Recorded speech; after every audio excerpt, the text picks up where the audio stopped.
Just close that.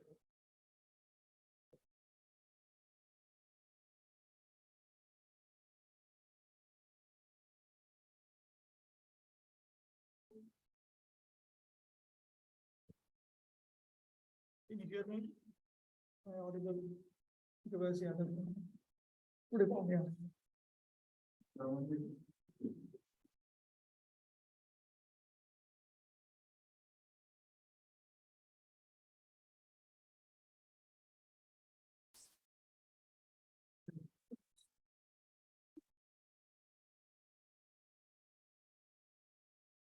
Shri Guru Shri Guru Vaishnavascha Shri Rupa Sagratam Sarvanatham Sadvaitam Sadvaitam Krishna Chaitanya Deva Shri Radha Krishna Das Lalita Shri Sharada Namam Vishnu Padaya Krishna Krishnaya Bhutale Srimate Bhaktivedanta Swami Namaste Saraswati Devi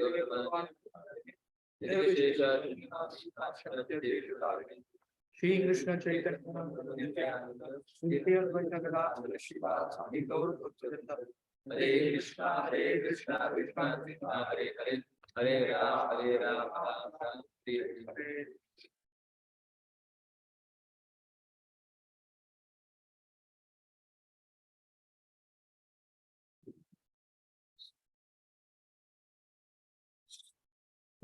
Everyone want to stop it to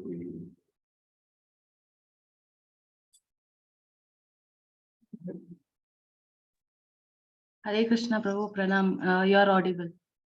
Can you hear me? Or is it Yes, Prabhu, I can hear you. fine. Wonderful. Great. Today I'm going to be having 2 hour sessions for a breakdown of classes is slightly different now.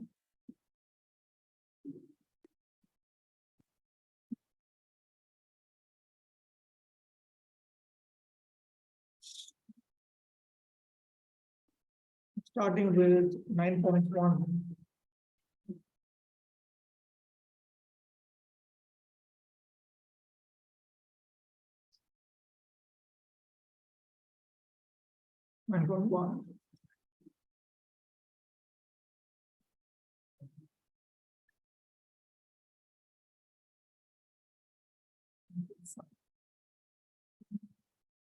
We can have open our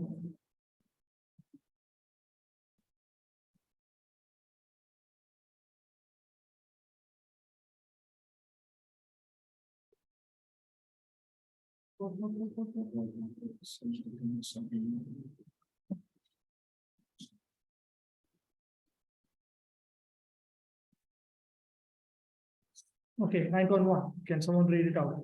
The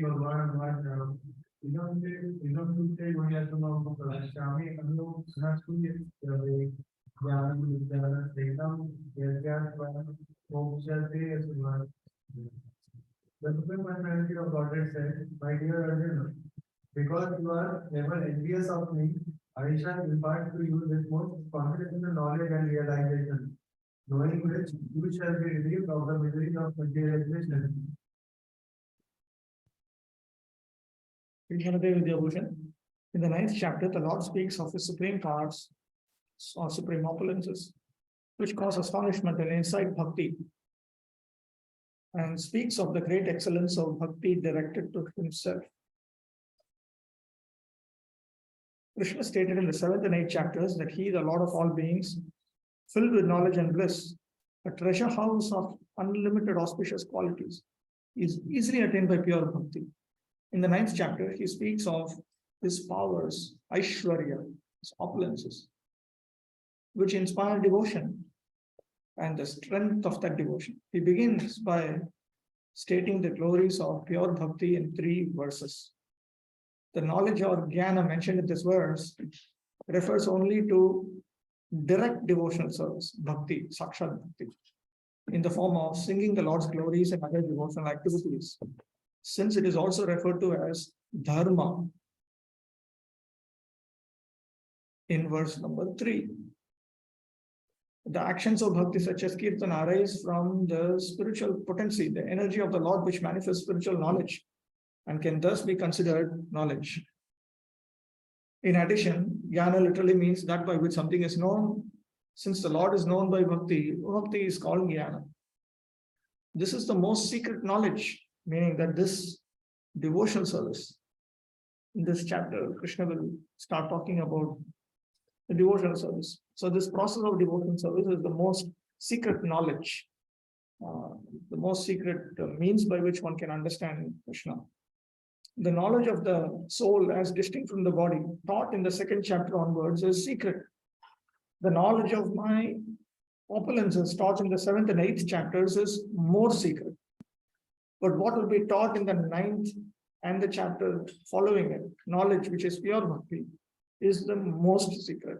I will speak this pure bhakti unto you, along with the final result of bhakti, which is realization of me. Out of my mercy, I speak my very confidential topics which are hard to understand.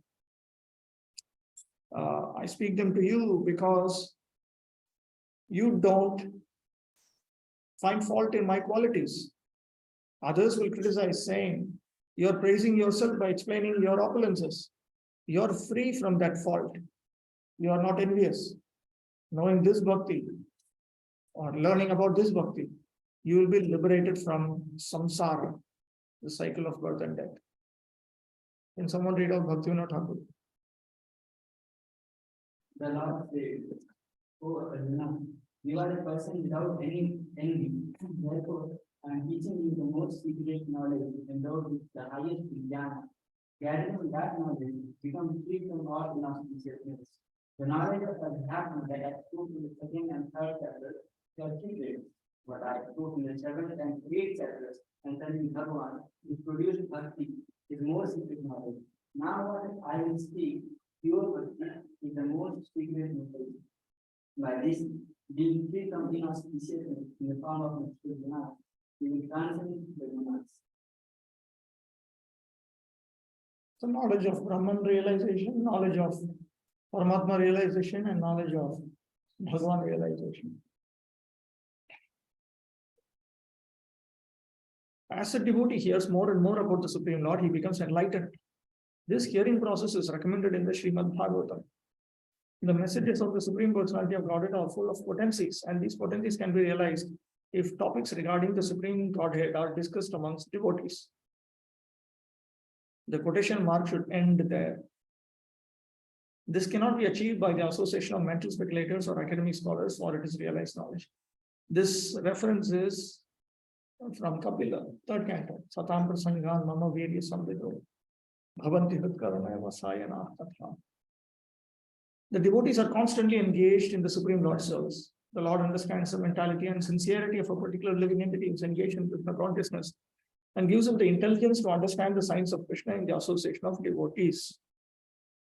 Actually speaking, if Krishna does not personally enter into our individual lives and help us, it's not possible to progress in Shuddha Bhakti. Unless Krishna himself comes and helps, it's not possible. That's a simple fact. It's just not possible. Because Krishna has to help us navigate through all kinds of things that you'll keep hearing in the world. People will be presenting some mixed devotional service, thinking that that is pure devotional service. All kinds of things. It's basically like a child in a big crowd, like a trade fair, So practicing Krishna consciousness in the external world is like that. Even in the association of devotees, your devotees are also of different types, different motivations, and they're also practicing devotional service with different intensities. And each of them has his or her own thought of what they're doing. And all of that they'll keep speaking out. So unless Krishna himself enters into your life and helps you, okay, this is correct, this is not correct. Not easy. So and Krishna will do that when we become eager to engage in pure devotional service to him. Discussion of Krishna is very important. And if a fortunate person has such association and tries to assimilate the knowledge means understand, realize, then he will surely make advancement toward spiritual realization. Otherwise, he will not move towards spiritual realization. Lord Krishna, in order to encourage Arjuna to higher and higher elevation in his potent service, describes in this 9th chapter matters more confidential than any he has already disclosed. The very beginning of Bhagavad Gita, the first chapter, is more or less an introduction to the rest of the book. In the 2nd and 3rd chapters, the spiritual knowledge described is called confidential. Topics discussed in the 7th and 8th chapters are specifically related to devotional service. And because they bring enlightenment in Krishna consciousness, they are called more confidential. But the matters which are described in the 9th chapter deal with unalloyed pure devotion. Therefore, this is called the most confidential. One who is situated in the most confidential knowledge of Krishna is naturally transcendental. He therefore has no material pangs, although he is in the material world. In the Bhakti-rasamrita Sindhu, it is said that although one who has a sincere desire to render loving service to the Supreme Lord is situated in the conditional state of material existence, he is to be considered liberated. Similarly, we shall find in the Bhagavad Gita 10th chapter that anyone who is engaged in that way is a liberated person. Chatushloki. Now this Chatushloki of the Gita. Now this first verse has specific significance. The words idam jnanam, this knowledge, refer to pure devotional service which consists of 9 different activities: hearing, chanting, remembering, serving, worshipping, praying, obeying, maintaining friendship, and surrendering everything.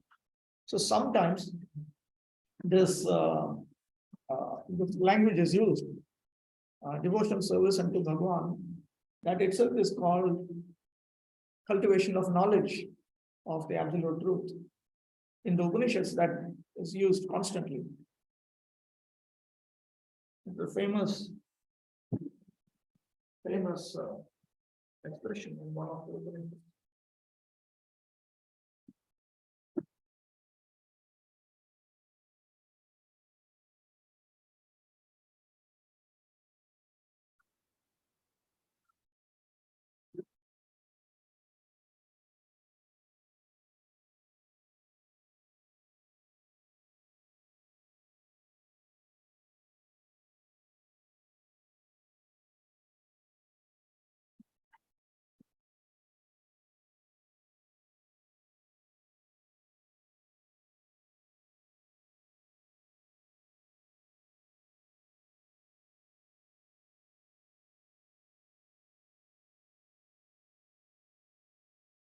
Brahmavid Atmatu Param.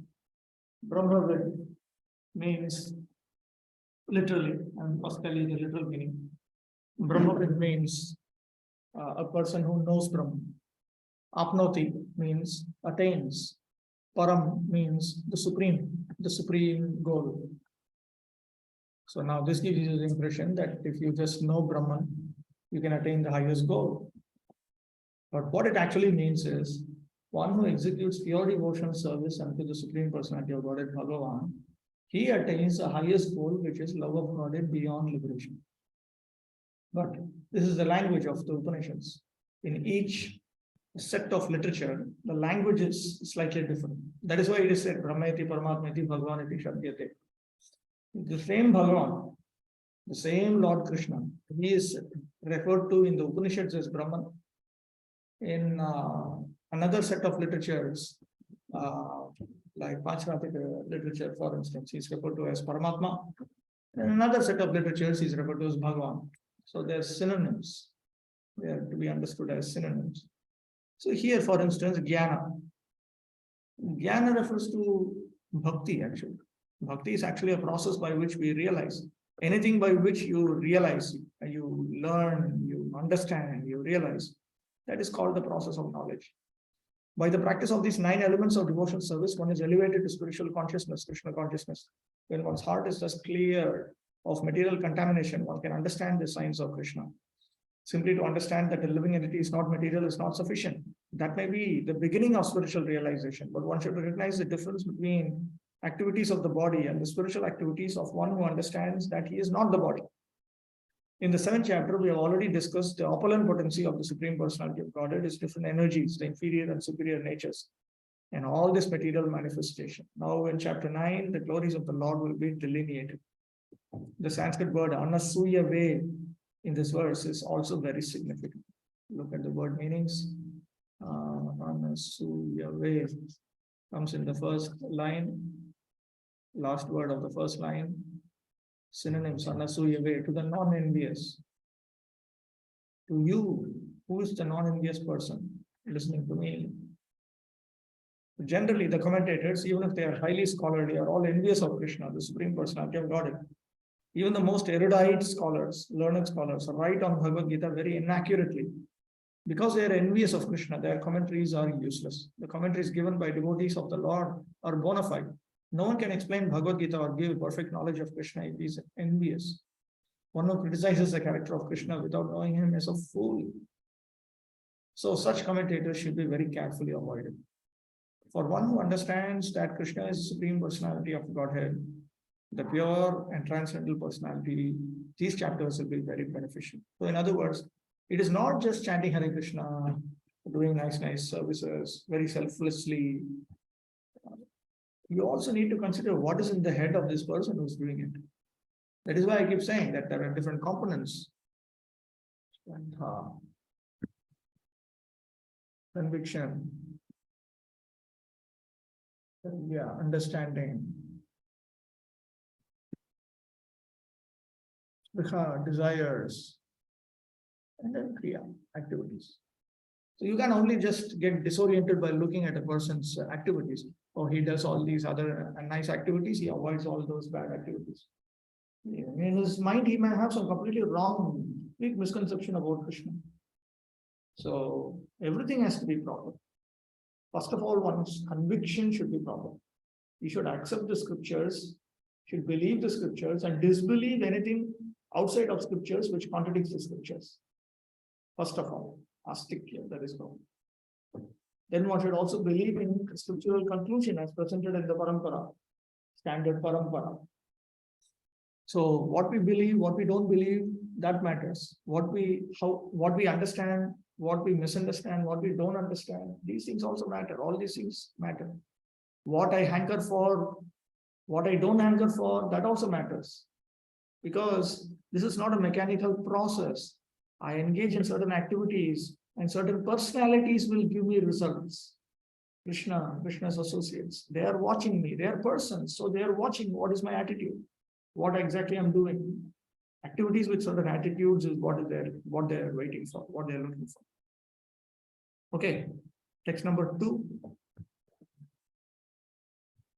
This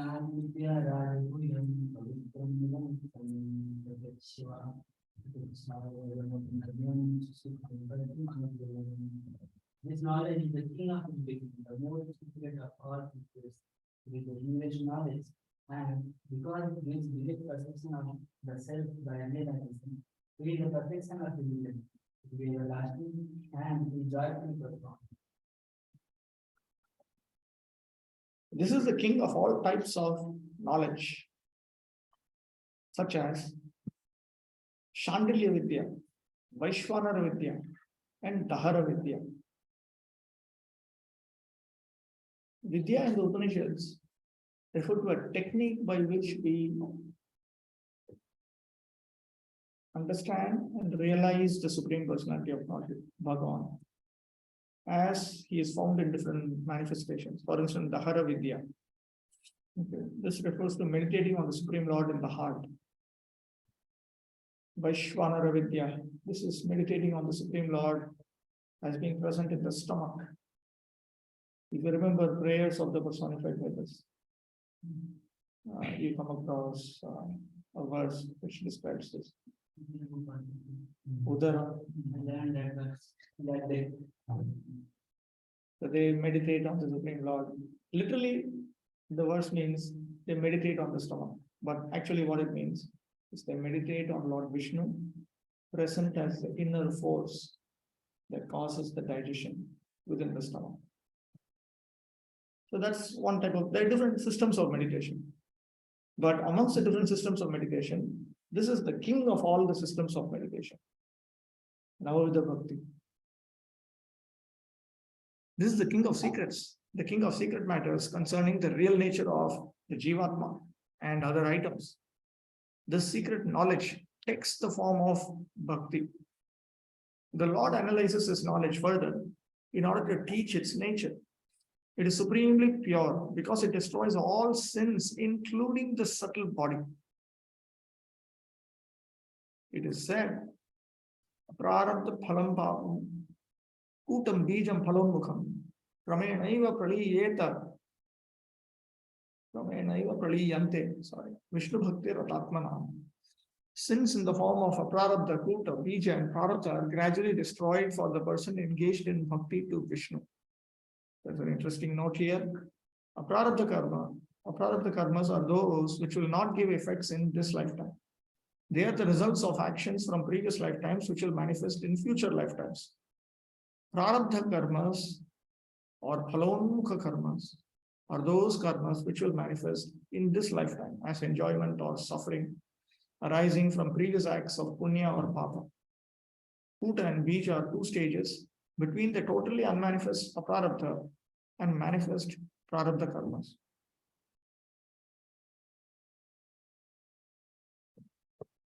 In the above verse from Padma Purana that is quoted, the word kramena indicates that the sins are destroyed in the manner of piercing 100 leaves. As a needle pierces one leaf at a time in a pile of leaves, so bhakti will destroy karmas one at a time. Though in verbal expression, it may seem to occur all at once. In other words, it's a process. It happens one by one. It's not that I start chanting Hare Krishna, or even if I chant offenselessly, one instant, it's not like that. It happens in a sequence.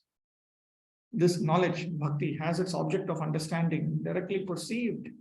I, the Supreme Lord, the object of understanding, make my appearance in direct perception arising from methods such as hearing, chanting, remembering, and so on. Prakashascha karmanya abhyasa, the Lord is revealed through constant repetition of devotional actions.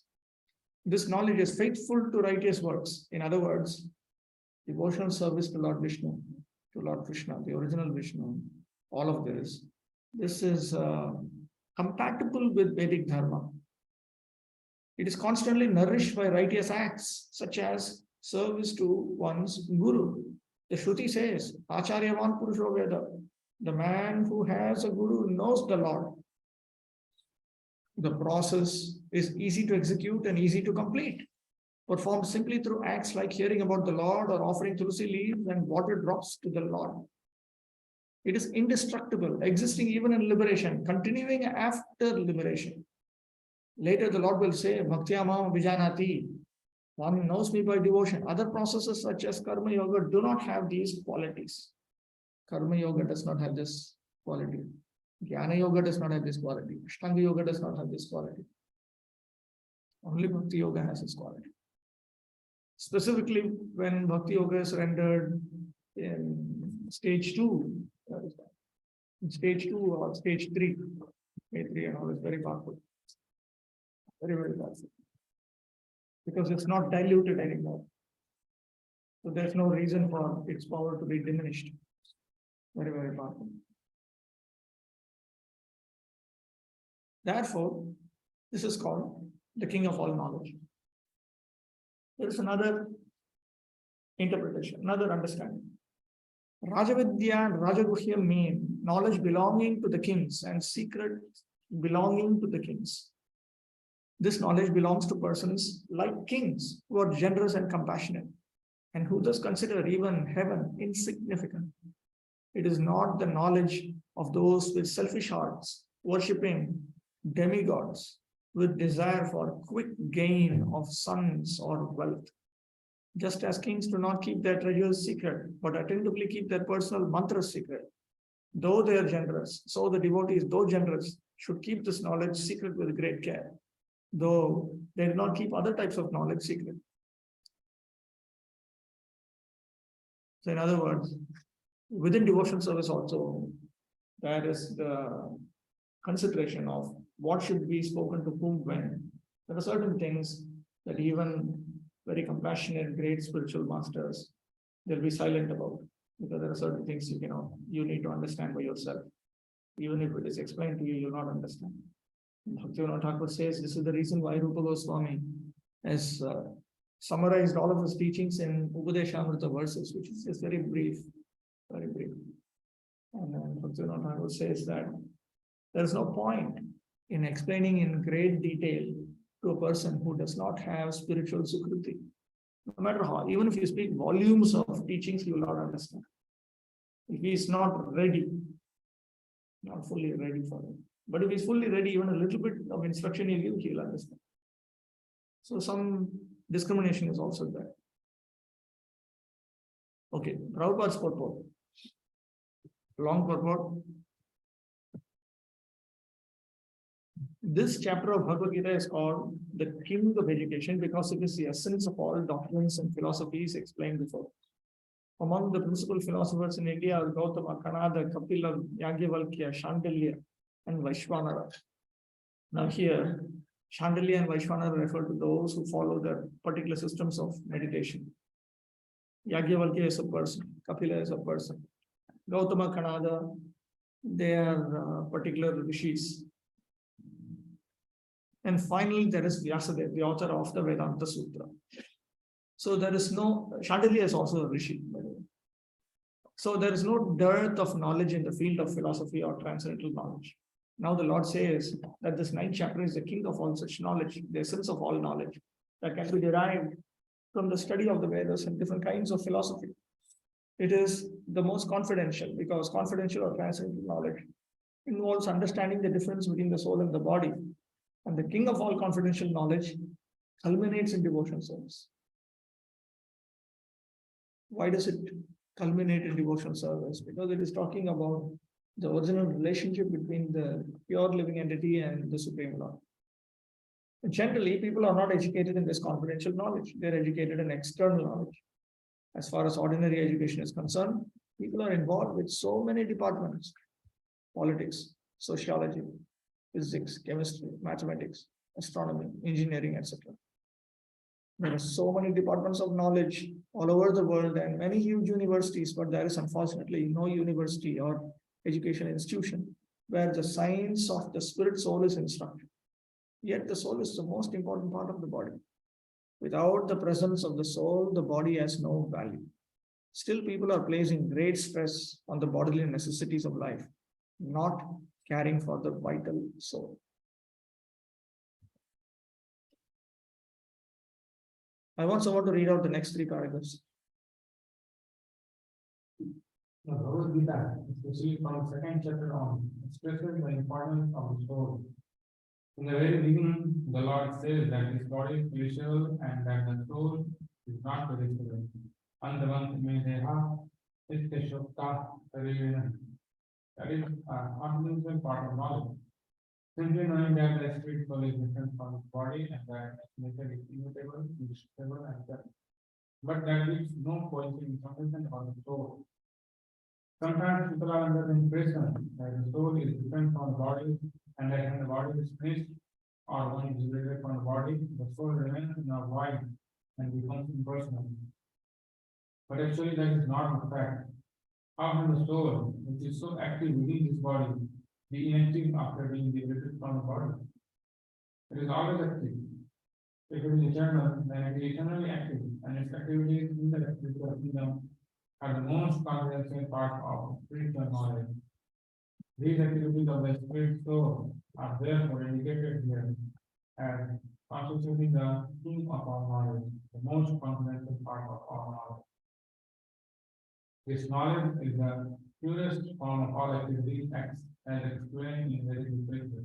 In the Padma Puran, man's sinful activities have been analyzed and are shown to be the result of sin of sin. Those who are engaged in spiritual activities are entangled in different stages and forms of infidelity. For instance, when the seed of a particular tree is sown, the tree does not immediately grow. It takes some time. It is first a small sprouting plant. Then it assumes the form of a tree, then flowers and bears fruit. When it is complete, the flowers and fruit are enjoyed by persons who have sown the seed of the tree.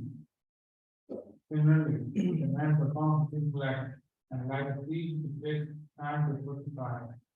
There are different stages.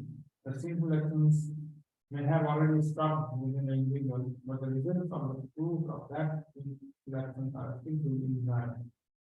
There are sins which are still in the form of seed, and there are others which are already crucified in our willingness fruit, which we are enjoying as discussed and planned.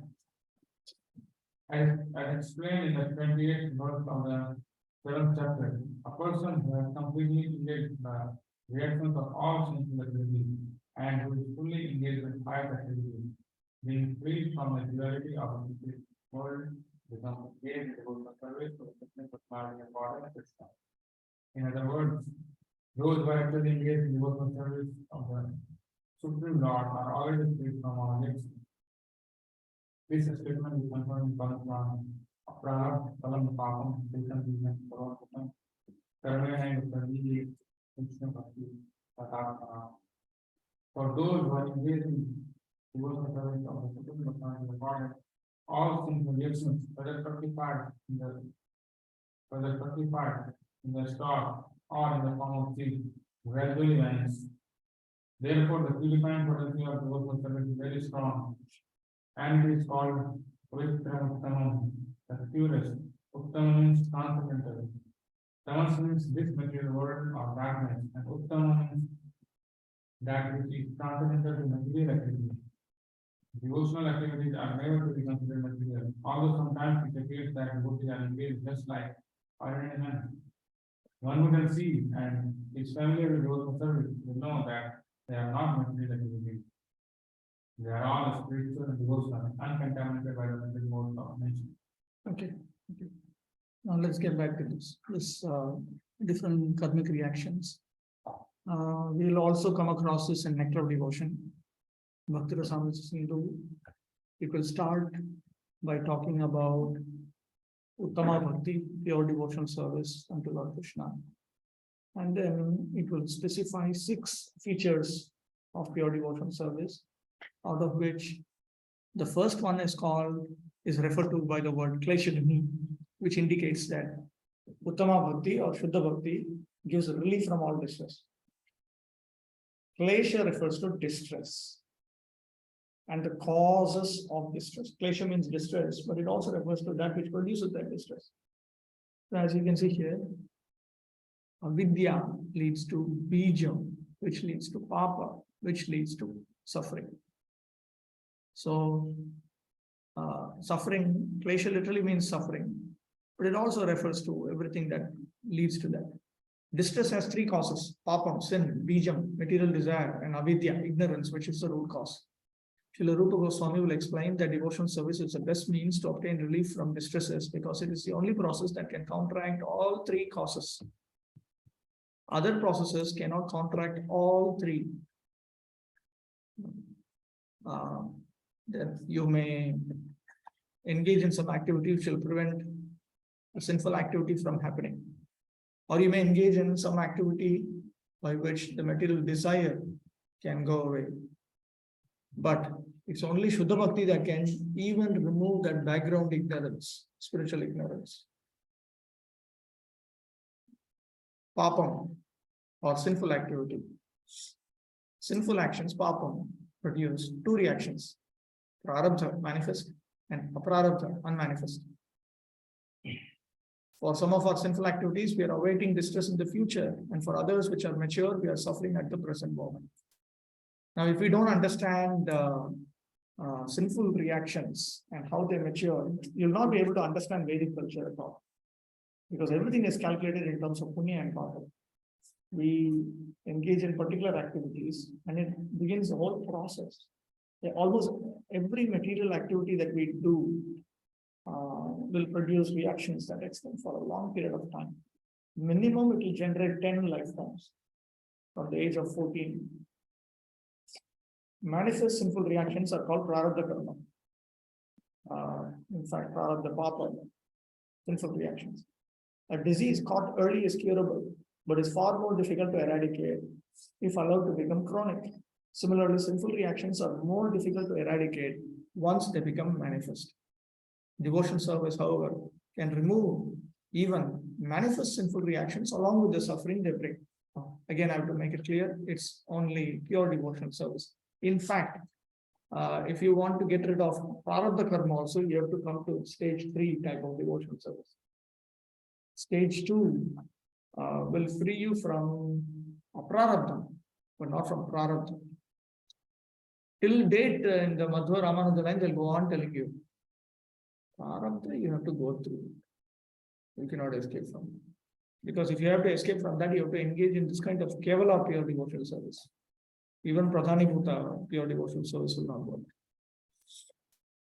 Devahuti explains that by practicing devotional service, even someone born in the lowest family of dog eaters becomes qualified to perform the highest Vedic sacrifices. The behavior of those born into degraded families disqualifies them from performing Vedic sacrifices.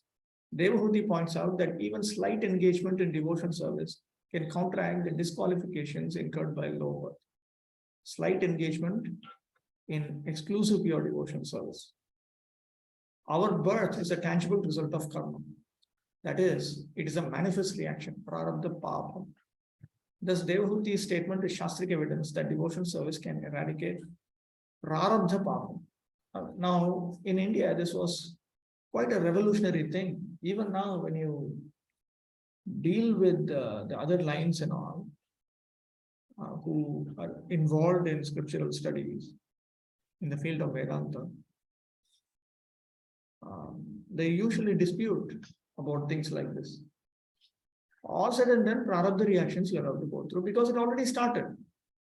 It already started, you standard example.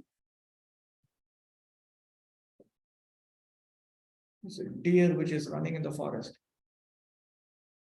And there's a hunter. He's going to shoot it. Takes one arrow, aims at the deer, releases it when the deer is not moving. Now you cannot say, no, I should stop there. Release, no. Now it's on the way. That's all he's going to hit. That's all he's going to die. But there are other arrows in the quiver. That maybe you can take it out and throw it somewhere or something. But this arrow is shot, no, shot, gone, finished. Now what you can do? So like that conception was there. That prarabdha started, no? From the time you got your current birth, latest birth, started. Now what you can do? No, nothing you can do. You are scheduled for a miserable death through some terrible accident. That nothing you can do. Okay, you chant God's name. After that, after you die, then you will go to Vaikuntha. That's fine. That's fine. If you engage very seriously, but that prarabdha you have to go through. So the conception that we can get out of prarabdha karma, that was quite a revolutionary thing to present. Unmanifest sinful reactions, aprarabdha papa. Like a blazing fire, devotional service is able to consume limitless amounts of unmanifest sinful reactions. As a blazing fire can burn any amount of fuel to ashes, so devotional service to the Lord and Krishna consciousness can burn up all the fuel of sinful activities. How unmanifest reactions cause suffering? Sinful activity causes two types of reactions, manifest and unmanifest. A sinful action generates two types of unmanifest reactions. One type creates direct physical or emotional suffering. The other type creates indirect suffering by increasing our sinful proclivities. Proclivity means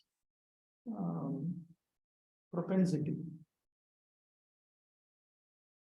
For example, if we engage in illicit sex, we receive two types of reactions. One type creates some direct physical or emotional suffering.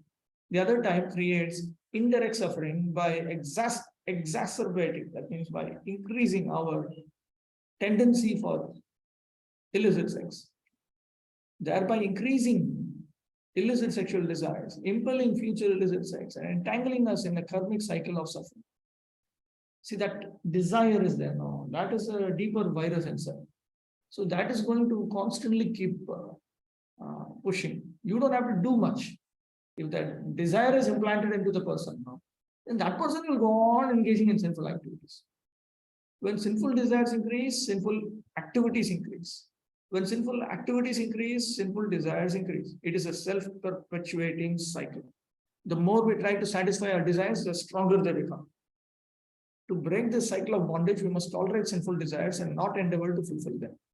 Not being reinforced by unmanifest reactions, they will gradually dissipate and leave the heart forever, provided you engage in devotional service of the pure type. The cycle of unmanifest reaction goes through 4 stages. Aprarabdha, unmanifest reaction. In this stage, the reaction is completely unmanifest, has no perceptible effect. Then kutam, sinful proclivity, propensity. The reaction evolves into a psychological disposition toward sin. Bijam, sinful desire. The sinful proclivity evolves into a specific desire to commit a particular sinful action. I need to eat. I want to eat some forbidden food just because it's forbidden. I like the thrill of breaking the rule. I haven't finalized exactly what forbidden food to eat, but just in general, I want to break a rule to experience the great thrill of breaking the rule. That is kutam. And bijam, you actually by now it has now become an objective. Previously, it was only a goal. Now you come up with an objective, exact, specific. It's a smart goal. I have a specific goal. This particular thing I want to do. So that is bijam. And prarabdha, manifest sinful reaction. The sinful desire causes us to commit a sinful action and suffer the concomitant reactions. So this is constantly going on. All conditioned souls are constantly suffering. The following illustration may help clarify the subtle distinctions between these 4 stages. As a result of some sinful act, a man is destined to become a thief and to suffer punishment. However, this reaction is not immediately felt. It is stored for a future birth. In his next life, the reaction begins to manifest as an almost unnoticed proclivity toward dishonesty and cheating. This proclivity gradually intensifies and eventually manifests an explicit desire to steal. Finally, this desire causes the man to steal and to undergo the consequential suffering, prarabdha. So when we engage in pure devotional service, one by one they go away. Devotional service eradicates all 4 stages of sinful reaction in order of their development. First, aprarabdha. Next, kutam. Then, bijam. And finally, prarabdha. So from this itself, we can understand whether we are progressing in Krishna consciousness or not. Just like when we go on eating, then step by step our hunger goes away. So that's why when they come for second serving, third serving, then we say, no. Okay, give me a little bit, half a spoon. That means we are able to measure it and calculate it. So same way, here also we can see. For instance, if kutam is still there, specific sinful desires are still there. That means, okay, maybe aprarabdha is deleted, but kutam is not yet deleted. That means I'm doing something wrong. I need to progress in Krishna consciousness. Or if that also goes away, but then there's a background general desire that is still like an itch. So that means bijam is still there. Bijam didn't disappear. So all of a sudden, suddenly coming up and telling Krishna, why you didn't delete my prarabdha reaction? And that is last. That is why Ramenaiva Praliyata. Step by step they go. It's not that everything goes away in one shot.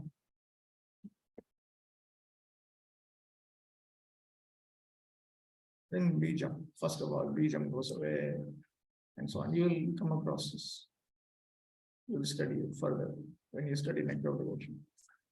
But right now, it's just enough to understand this much. It's important. It's important.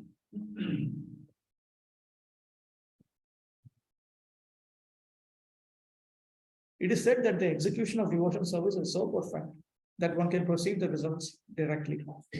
This direct result is actually perceived, and we have practical experience that any person who is chanting the holy names of Krishna.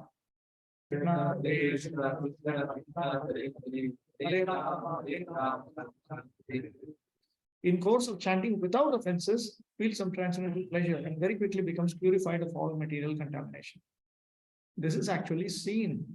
Furthermore, if one engages not only in hearing, but in trying to broadcast the message of devotional activities as well, or if he engages himself in helping the missionary activities of Krishna consciousness, he gradually feels spiritual progress. This advancement in spiritual life does not depend on any kind of previous education or qualification. The method itself is so pure that by simply engaging in it, one becomes pure. That is why Prabhupada didn't bother about devotees' previous backgrounds, whether they were born nicely, whether they had good material education, whether they were gold medalists or this medalist or that medalist or no medalist. There was one devotee who had dropped out of school. Normally we hear about dropping out of university. He had dropped out of school. He could not even write a letter without making spelling mistakes. And that devotee was very sincerely interested in helping Prabhupada in his book publication. And Prabhupada wanted to make him as one of the in charges of BBT. So that devotee said, me, I'm a school dropout. I dropped out of school. Usually they drop out of university, okay, and become hippies. I dropped out of school. That means something like 8th pass or 10th pass. And you're making me in charge of Bhaktivedanta Book Trust, which is going to publish Srimad Bhagavatam, multiple volumes, have to make sure all the proofreading, everything is going on properly. And Prabhupada said, no, but you understood my spirit, and you are very sincerely interested in it. So it is that Prabhupada saw. Even Bhaktisiddhanta Saraswati Thakur was like that. What are you? In English there's a saying, you are what you eat, which means that your eating defines you. You go further, then you can say you are what you desire. Okay, so there's no question of this kind of qualification, that kind of qualification. It's not that these qualifications have no role to play. They do have a role to play. But overall, final consideration is always in terms of understanding, sincerity, and so on. So this consideration is there. The method itself is so pure that by simply engaging in it, one becomes pure. In the Vedanta Sutra, this is also described in the following words: Prakashascha karmani abhyasat. Devotional service is so potent that simply by engaging in the activities of devotional service, one becomes enlightened without a doubt.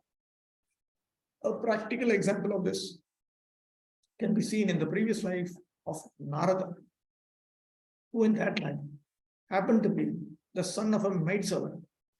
He had no education, nor was he born into a high family. But when his mother was engaged in serving great devotees, Narada also became engaged. And sometimes in the absence of his mother, he would serve the great devotees himself. Narada personally says, Uchishtalepan anumodito vijay sakritsma bhunje tatapasta kilbisha evam pravrittasya vishuddha chetasas tadharma evatma ruchih prachayat. In this verse from Srimad Bhagavatam, Narada describes his previous life to his disciple Vyasadeva.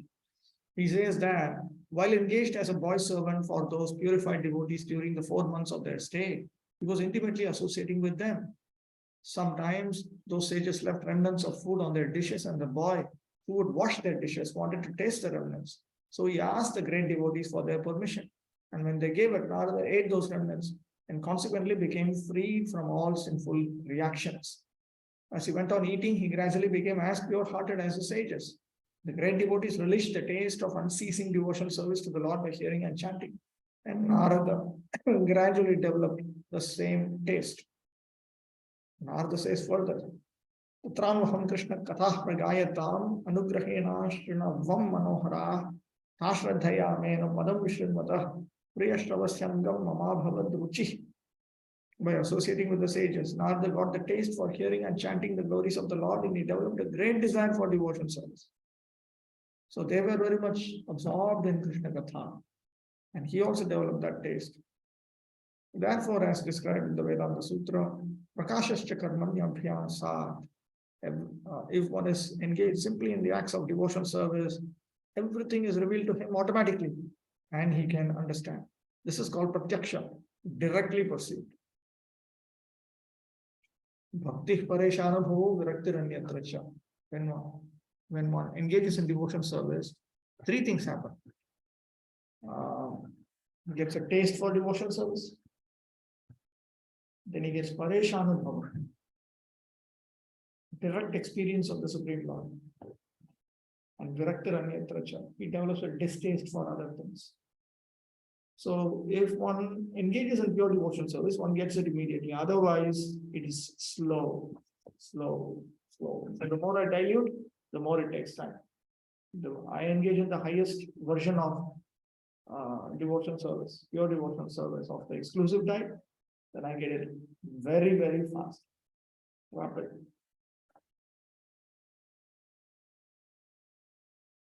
Okay, I want someone to read out the next paragraph.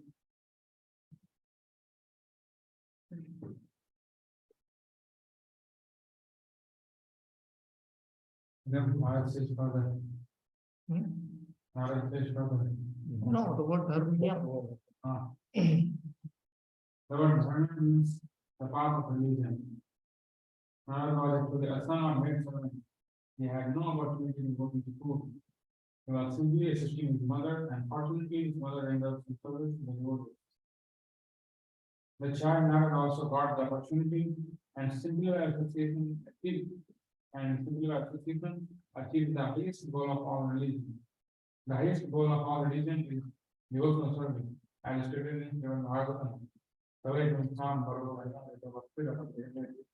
Religious people generally do not know that the highest perfection of religion is the attainment of devotional service.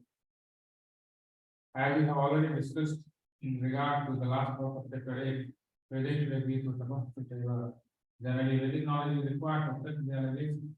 But here all the Narad never went to school of the spiritual master and was not educated in Vedic principle. He acquired the highest results of Vedic study. This process is so important that even without performing the religious process regularly, one can be raised to the highest perfection. How is it possible? It is also concerning Vedic education. One who is in association with great Acharya, even if he is not educated or has never studied the Vedas, can become familiar with all the knowledge necessary from the religion. The process of devotional service. No, that's not. That's step by step. It's a very dense verse, a lot of things here. Okay, now, who remembers Narada Muni's life?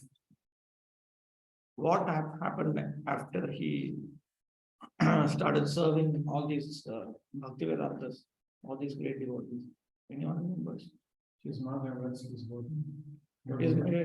His mother died. She was walking somewhere and she stepped on a snake. The snake bit her, and then she just died. And then what did Narada Muni do? What was his reaction when?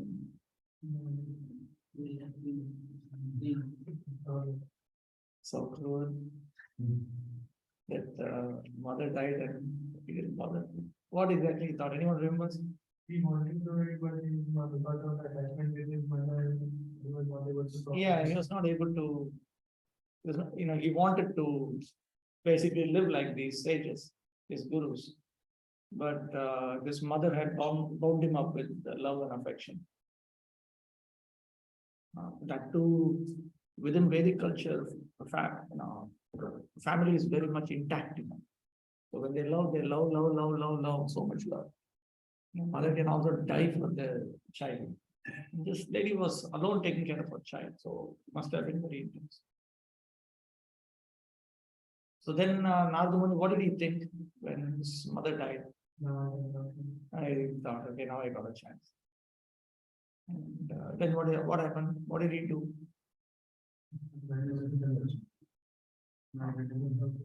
He went towards the north. Went towards Bhatishtam. He went towards the north. And then what did he do? Yeah, but he was passing through so many places. There's a description that he went through different types of places. And Prabhupada notes that he never stopped and thought, let me just settle for a while. He passed through without stopping. And then what happened?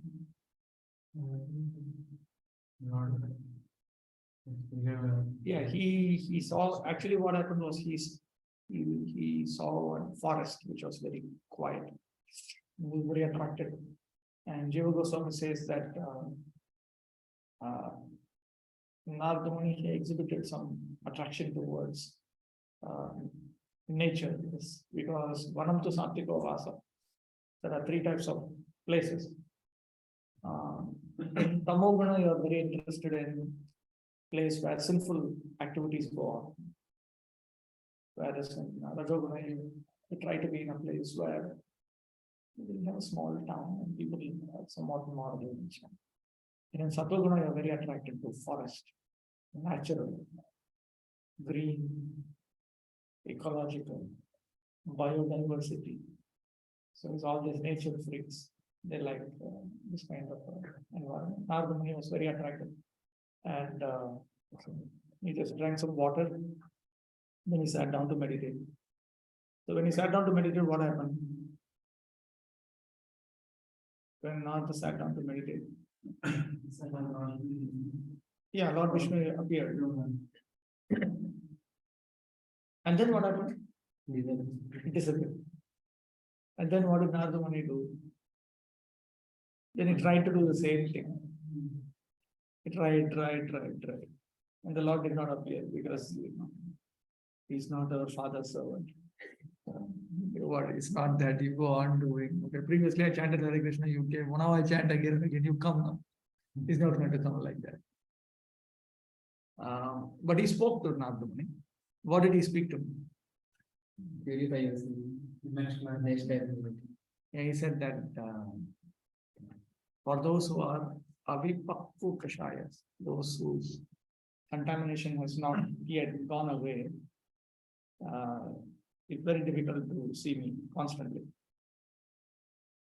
But then the Lord promised him that as he continues, then everything will come. Then what did Narada Muni do? He continued. And then he was traveling, preaching, and all that. And for how long he did that? For how long? And then he left his body. And then yeah, by this time he already had attained spiritual perfection. Vishnu Chakravarti Thakur says Narada Muni appearing through Brahma is like Krishna appearing through Vasudeva. It's not that Narada was still stuck in the cycle of birth and rebirth and his current status, this is his last life. No, that was his last life. This is not his last life. It's all over now. He's fully liberated. Now, as a pastime, in order to preach in this world, he has appeared. And even when preachers appear, usually they appear by taking birth.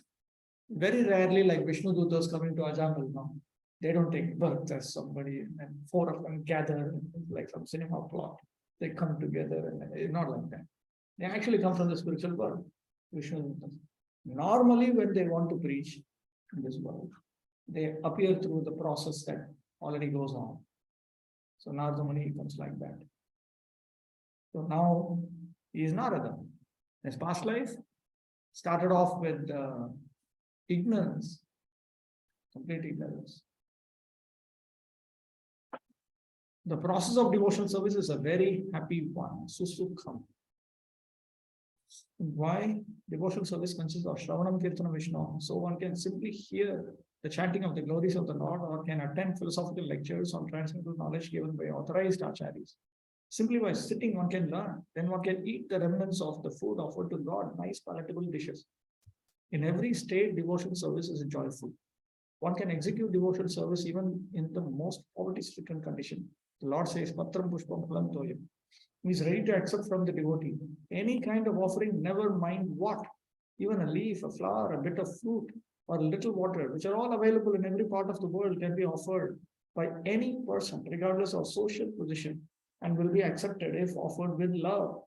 There are many instances in history. Simply by tasting the tulasi leaves offered to the lotus feet of the Lord, great sages like Sanat Kumar became great devotees. Therefore, the devotional process is very nice and it can be executed in a happy mood. God accepts only the love with which things are offered to him. But if it's a very happy one, but we constantly keep hearing complaints from devotees all the time, they're unhappy about this, that, hundreds of complaints. So then what is that? But here he's saying it's a very happy one. Krishna is saying Susukam. Sukam itself means happy. Susukam means very happy. So why is it that so what is happening? Why Krishna? So what? Krishna is just speaking some advertisement or what? There are a number of people who think like that. This is all simply some advertisement. Don't take it seriously. But not only Prabhupada's predecessors also, they take it very seriously. They take it literally. They say, no, this is a real fact. So if this is a real fact, then what are we experiencing? All the unhappiness that we are experiencing. We cannot dismiss it like a bad dream or something. Why we are not experiencing this kind of great happiness? There are different stages of devotional service. But okay, fine. But the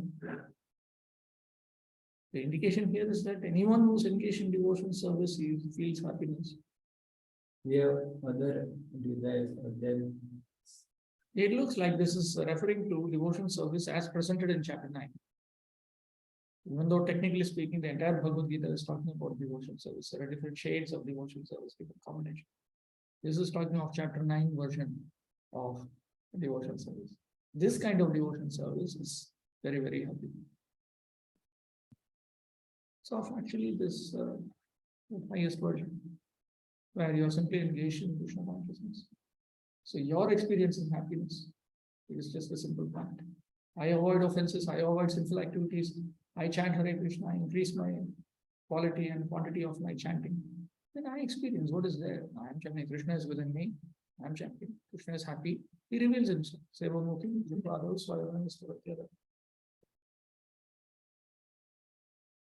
It is said here that devotion service is eternally existing.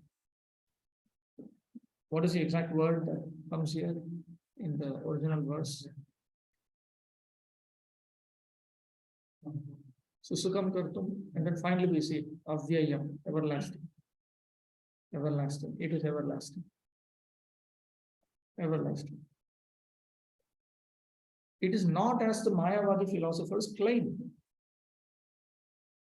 So the hardcore Mayavadi philosophers, they think that Krishna is Maya, Krishna's associates is Maya, his abode is Maya. Everything is the sattvic transformation of Maya. So they think that devotion service is also Maya. Okay. So there's no question of continuing in bhakti as the final goal. In the softcore Mayavadi philosophers, they accept that Krishna is spiritual as Brahman. They accept Brahman is spiritual, Paramatma is spiritual, Bhagavan is spiritual. They accept that these processes are all equally transcendental. The system of Jnana, the system of Yoga, the system of... But their goal is to ultimately attain Brahman realization, after which you don't engage in devotional service after liberation. So both cases, the Mayavadis, they don't consider devotional service as everlasting. Although they sometimes take to so-called devotional service, their idea is that as long as they're not liberated, they will continue their devotional service. But at the end, when they become liberated, they will become one with God. Such temporary, time-serving devotional service is not accepted as pure devotional service. Actual devotional service continues even after liberation. When the devotee goes to the spiritual planet in the kingdom of God, he is also engaged there in serving the Supreme Lord. He does not try to become one with the Supreme Lord. As will be seen in Bhagavad Gita, actual devotional service begins after liberation. After one is liberated, when one is situated in the Brahman position, one's devotional service begins. Samasarveshu bhuteshu mad bhaktim labhate param. So what we are doing right now, it is just sadhana bhakti. From bhava bhakti onwards only, really devotional service begins. In Bhakti Rasamrita Sindhu, you see that. What is known as a rasa? Rasa is the spiritual taste of transcendental devotion service between the Atma and the Supreme Lord. Because there are different tastes which you will come across when you study Bhakti Rasamrasa Sindhu. And the starting point is Bhava Bhakti. Okay. Then the next question is, then why is Sadhana Bhakti also considered devotion service?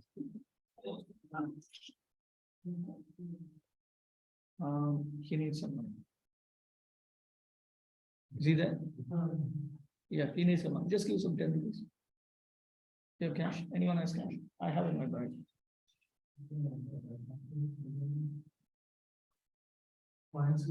Yeah. No. Don't show all this.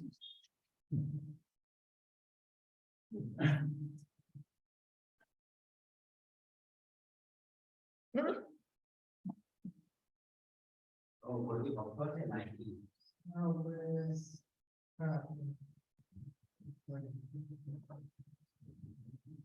There are local Dhamasi residents. They won't misuse this kind of money.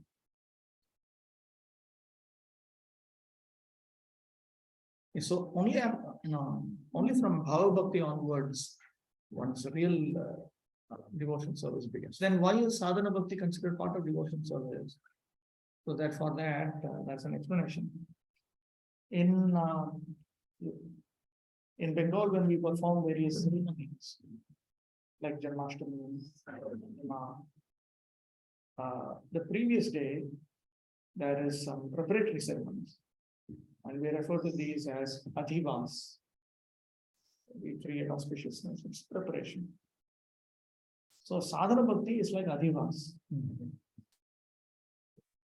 So when we say come for the Janmashtami, if they only come for adhivas and go away, they don't participate in Janmashtami, then we'll say, what is this? You come for the real thing. That doesn't mean adhivas is unreal, but it's only preparatory. So Sadhana Bhakti is like that. It's from Bhava Bhakti that things actually begin. No one can understand the Supreme Personality of Godhead by executing Karma Yoga, Jnana Yoga, Ashtanga Yoga, or any other yoga independently. By these yogic methods, one may make a little progress toward Bhakti Yoga. But without coming to the stage of devotion service, one cannot understand what is the personality of God.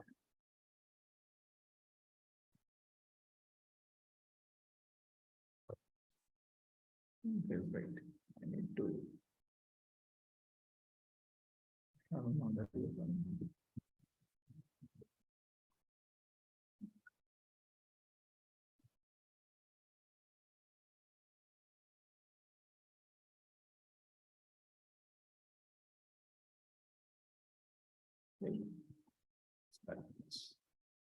When one progresses in Krishna consciousness,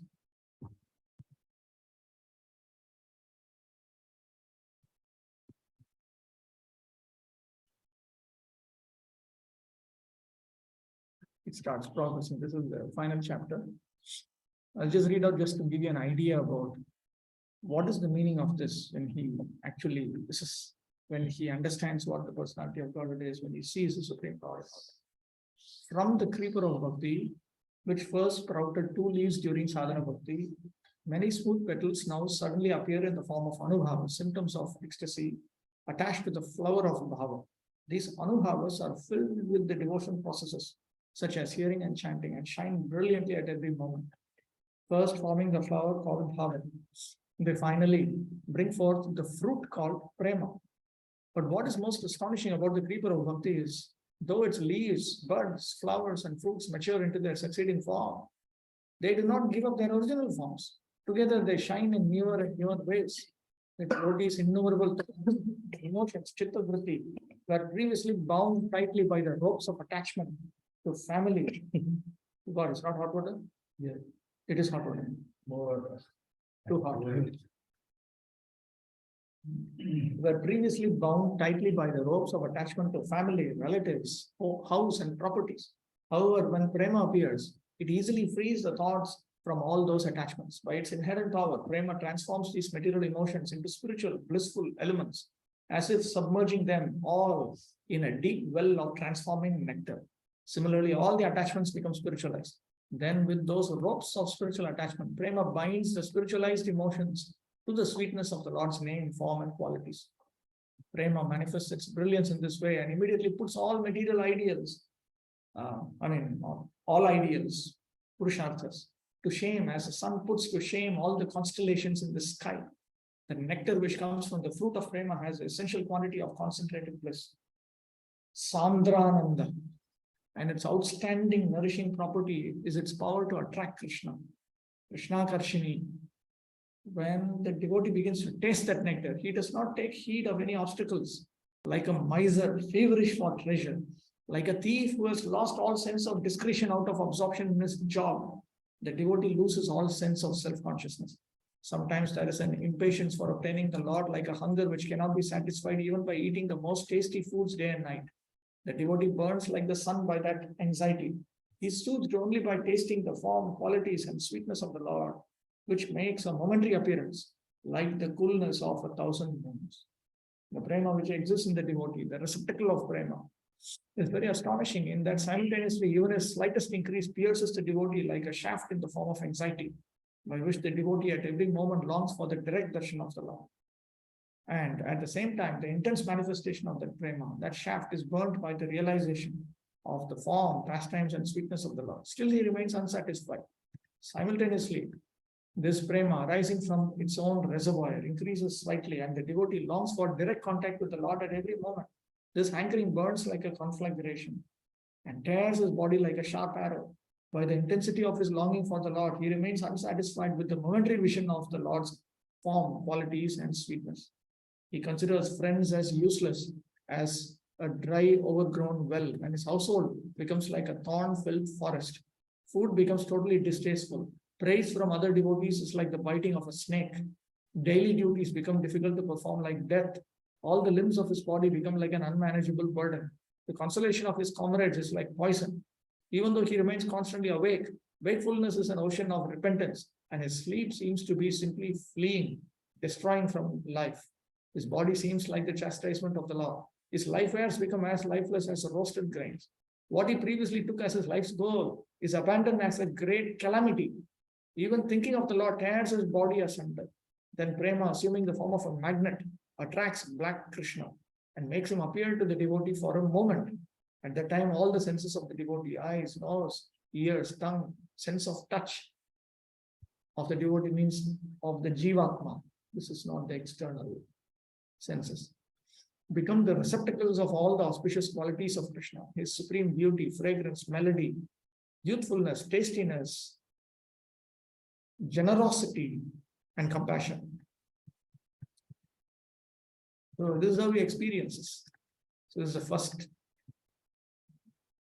The Lord reveals himself one by one. See, he reveals his beauty to the eyes of the spirit soul.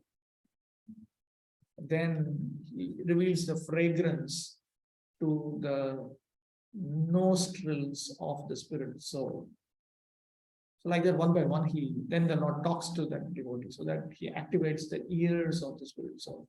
Like that, one by one, he reveals himself. And then the devotee begins to experience the Supreme Lord. And then he understands that actually everything is so completely different from whatever I thought.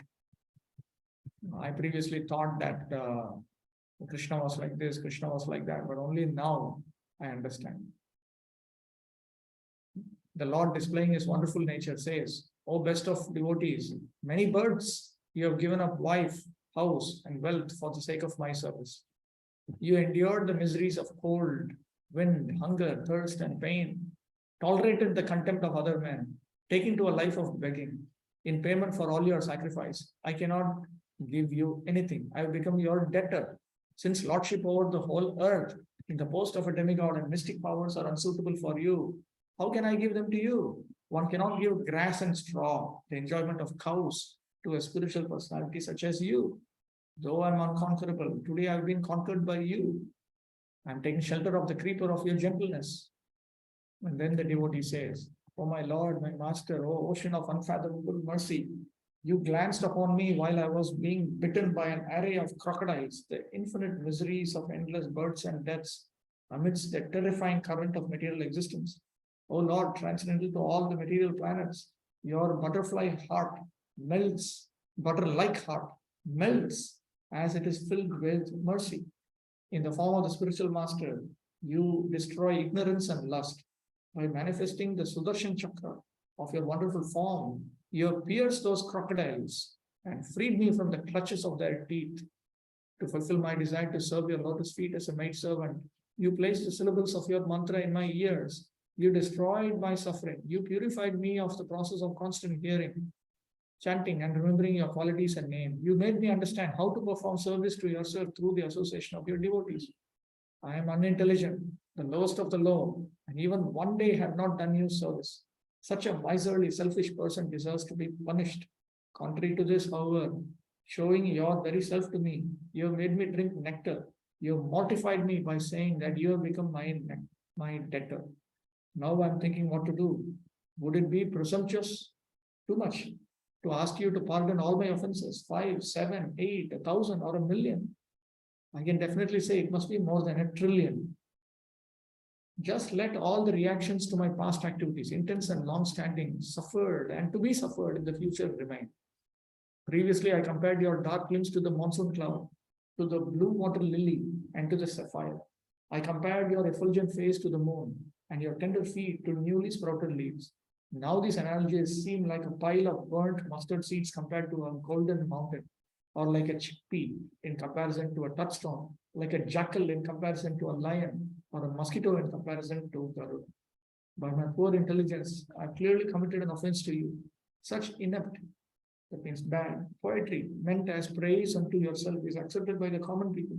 But after seeing the opulence of your divine form for a while, I have just become shameful. I've become shameful. And like an impatient cow, my voice wordings will not defile the desire creeper of your beauty with the teeth of comparison. So that's when he actually realizes that, as actually like Prabhupada said, Krishna is ever new, ever fresh. So each and every time one perceives the Supreme Lord, then each and every time he thinks that, oh, I'm not seeing this. I've not seen Krishna. What is this? This is new. Even though we have read it in the books, we've read in Bhagavad Gita, we've read in writings of Srimad Bhagavatam and so on. That is when we start realizing. Realization becomes very, very serious when you start thinking about how to progress. It's only then you start realizing we begin to understand the importance of realized knowledge. It is not just information. It is not just comprehension. It is realization. So all of that, when that develops, then we begin to understand who is this person, Krishna. In the Srimad Bhagavatam, it is also confirmed that when one becomes purified by executing the process of devotional service, especially by hearing Srimad Bhagavatam or Bhagavad Gita from realized souls, then he can understand the signs of Krishna or the signs of God. Evam prasanna manaso Bhagavad Bhakti Yogataha. When one's heart is cleared of all nonsense, then one can understand what God is. Thus, the process of devotional service of Krishna consciousness is the king of all education and the king of all confidential knowledge. It is the purest form of religion, and it can be executed joyfully without difficulty. Therefore, one should adopt it. Okay, text 3.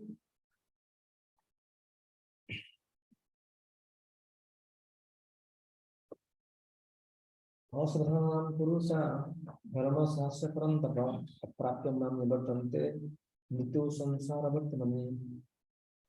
Those who are not faithful in this devotional service cannot attend me, O conqueror of enemies. Therefore, they return to the path of birth and death in this material world. Those who do not accept with firm faith this dharma, which is devotion service to me, though its strength is well known in the scriptures, because they think that the statements of scripture are exaggeration, do not attain me.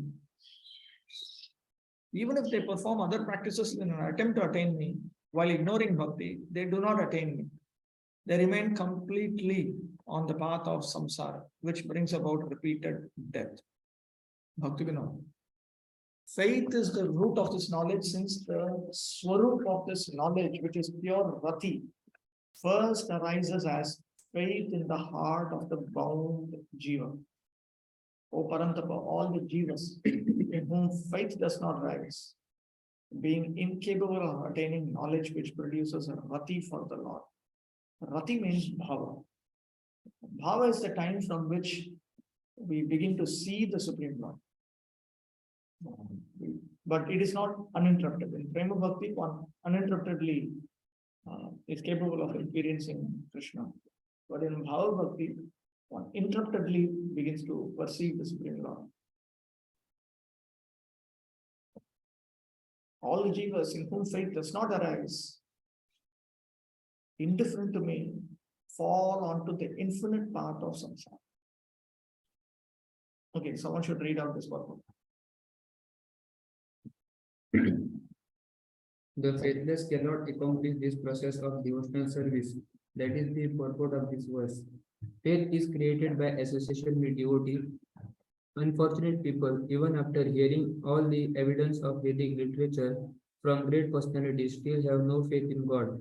They are hesitant and cannot stay fixed in the devotional service of the Lord. Thus, faith is a most important factor for progress in Krishna consciousness. In the Chaitanya Charitamrita, it is said that faith is the complete conviction that simply by serving Lord, Supreme Lord, Shri Krishna, one can achieve all perfection. That is called a real faith. As stated in the Srimad Bhagavatam 4.31.14, Yata Taro Mula Nishchenena Ripyanti Tat Skanda Bhujopashakha Pranopaharaccha Yatendriyanam Tatheva Shravanam Achutteja. By giving water to the root of a tree, one satisfies its branches, wings, and leaves, and by supplying food to the stomach, one satisfies all the senses of the body. Similarly, by engaging in the transcendental service of the Supreme Lord, one automatically satisfies all the demigods and all other living entities. Therefore, after reading Bhagavad Gita, one should promptly come to the conclusion of Bhagavad Gita. One should give up all other engagement and adopt the service of the Supreme Lord Krishna, the personality of Godhead. If one is convinced of this philosophy of life, that is faith. Now, the development of that faith is the process of Krishna consciousness. Three divisions of Krishna conscious men. In the third class are those who have no faith. Even if they are officially engaged in devotional service, they cannot achieve the highest perfectional stage. Most probably, they will sleep after some time. And they may become engaged, but because they haven't complete conviction and faith, it is very difficult for them to continue in Krishna consciousness. We have practical experience in discharging our mystery activity that some people come and apply themselves to Krishna consciousness with some hidden motive. And as soon as they are economically a little well situated, they give up this process and take to their old way again. It is only by faith that one can advance in Krishna consciousness. As far as the development of faith is concerned, one who is well versed in the literatures of devotional service and has attained the state of firm faith is called a first class person in Krishna consciousness. In the second class, for those who are not very advanced in understanding the devotional scripture, but who automatically have found faith that Krishna Bhakti or service to Krishna is the best course and so in good faith have taken it up. Thus they are superior to the third class, who have neither perfect knowledge of the scripture nor good faith, but by association and simplicity are trying to follow. The third class person in Krishna consciousness may fall down, but when one is in the second class, he does not fall down. And for the first class person in Krishna consciousness, there is no chance of falling down. One in the first class will surely make progress and achieve the result at the end. As far as the third class person is Krishna conscious is concerned, although he has faith in the conviction that devotional service to Krishna is very good, he has not yet gained adequate knowledge of Krishna through the scriptures like Srimad Bhagavatam and Bhagavad Gita. Sometimes this third class person in Krishna consciousness have some tendency towards karma yoga and jnana yoga, and sometimes they are disturbed. But as soon as the infection of karma yoga or jnana yoga is vanquished, they become second class or first class person in Krishna consciousness. Faith in Krishna is also divided into three stages and described in Srimad Bhagavatam. First class attachment, second class attachment, and third class attachment are also explained in Srimad Bhagavatam in the 11th canto. Those who have no faith even after hearing about Krishna and the excellence of devotional service, who think that it is simply elogy, find the path very difficult. Even if they are supposedly engaged in devotional service, for them there is a very little hope of gaining perfection. Thus, faith is very important in the discharge of devotional service. So faith is always the foundation. Adav Shraddha. It is not Ante Shraddha.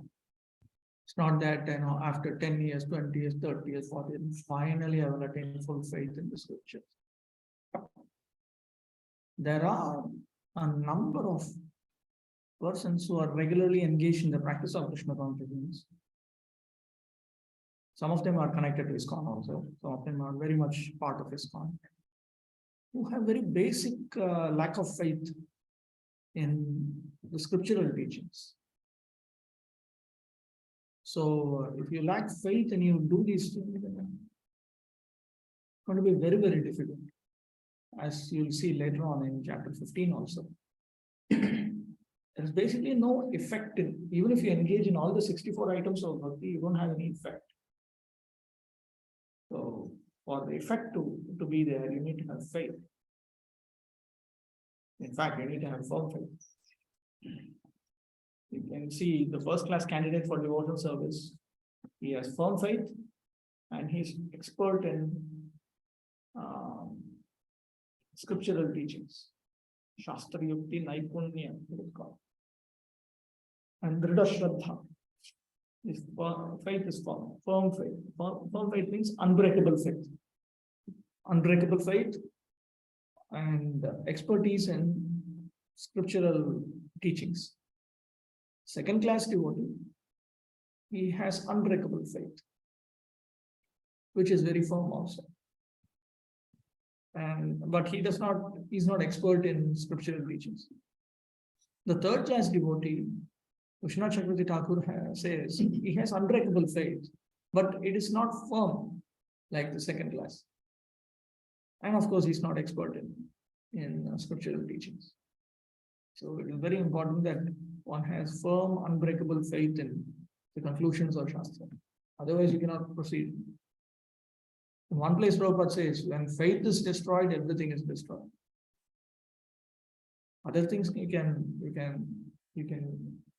repair. But when faith is destroyed, everything is destroyed. It's a foundation. Somebody puts a bomb in the foundation of a building, the whole building is going to just collapse. Yes, sir. Srila Prabhupada explains in this report about 3 types of devotees. Does it correspond to these stages? 1, 3, 2, 1 to 3 stages of devotees? I do not know if it corresponds to Gunibhuta Bhakti, Karanabhuta Bhakti, I do not know. I've tried, gave it up, then I tried again to see how these match. But Bhaktisiddhanta Saraswati Thakur typically, there are different descriptions of 3 types of devotees.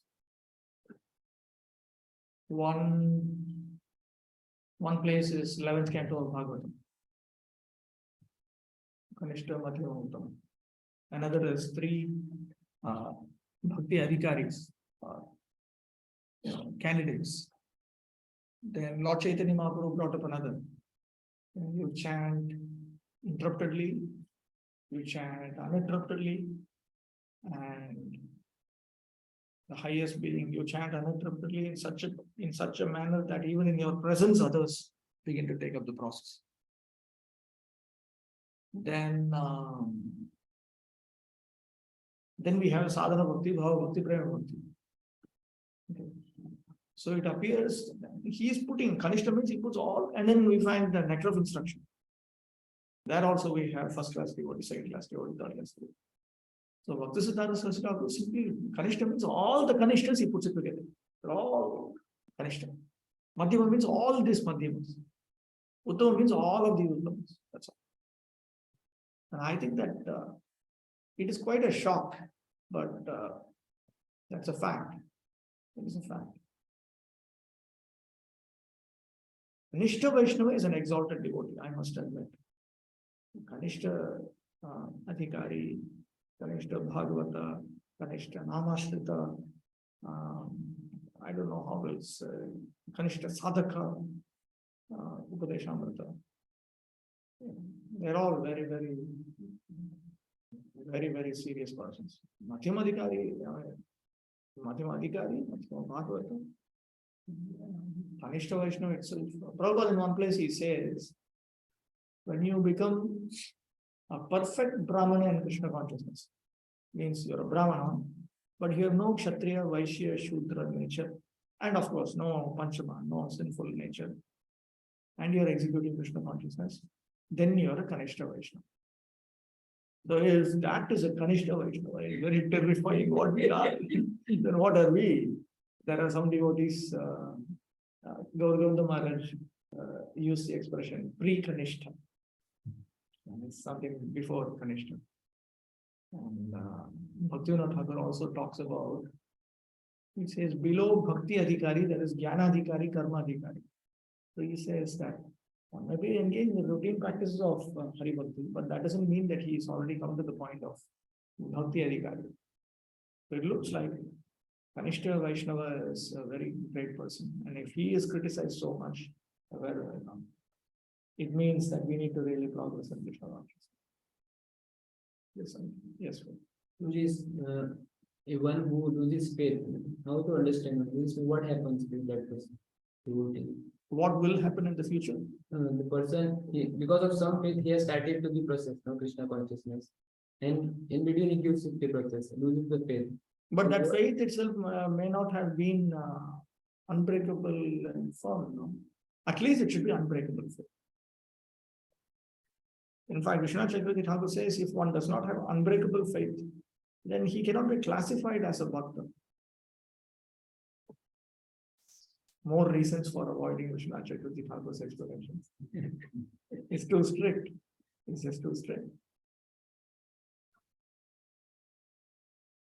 No, that means he just took due to some sentiment.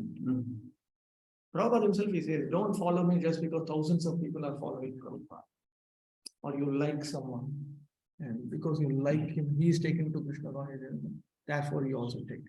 Or he smiles nicely, or he's a good person. Sometimes there are also personalities who are very good in the sense that they're very moral. And in today's world, it's like a jungle life. Everybody tries to exploit each other. So in Sanskrit, there is a saying, Andhadeshasya Kanav Pujyate. In a land where everybody is blind, if you find one person with one eye, then he is worshipped. So if a person becomes a little bit moral, then he is considered, wow, we think he must be the pure devotee. He must be the one coming from Kolabhata. But actually, it may be even lower than a Bhakti Adhikari. It may be lower than even all the three types of bhaktas. So it takes some time. ISKCON itself is taken time gradually, and it took some time for me to understand what is the problem. The problem is generally we use these words like devotee in a very casual manner, and we also equate the devotee with the devotee that's written in the purports. So I think that is where the problem is starting there. Because we want the privileges of the devotees written in the books, but we don't have the qualities of the devotees as written in the books.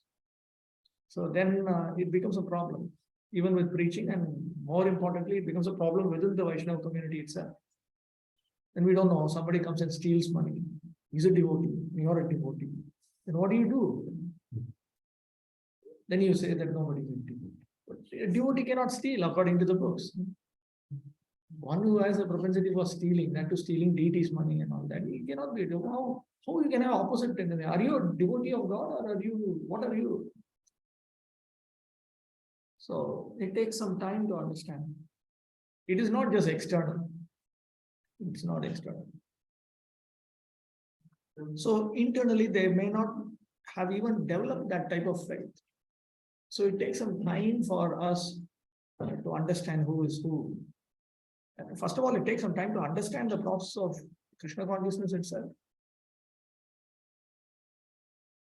Yes. Unbreakable and firm, what is the difference? Unbreakable faith, firm or not? See, Vishwanath Chakravarti Thakur explains in his commentary to Bhakti Rasamrita Sindhu, where these three types of candidates comes out. He says that the third class devotee, the Kanishta Bhakti Adhikari, Kanishta Adhikari in short, when he enters into a scriptural argument with somebody who has not taken to the bhakti pathway, he may lose the argument. Okay. And his mind may get a little bit swayed. But he's still convinced that it's somehow correct only, but he's just confused. So he goes back and finds out from the spiritual master that what is the correct thing. So that is an instance of Kanishta Adhikari. Whereas with the Madhyama Adhikari, even if he loses that argument, he won't be confused for just temporary. It's only temporary, but even that temporary he will not experience. The first class devotee, you cannot convince him. You smash, because he's expert in Shastra. He's expert in Shastra. On one hand, he has unbreakable and firm faith. On the other hand, he's expert in what it's technically called Shastra Yukti.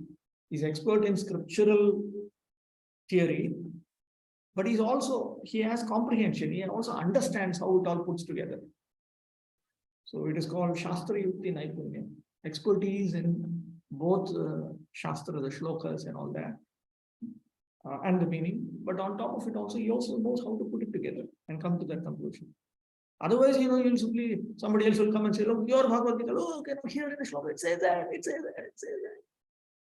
Somebody may come up and take something from some Purana and says, on this Ekadashi, you follow this Ekadashi, then you're liberated. Look, it says.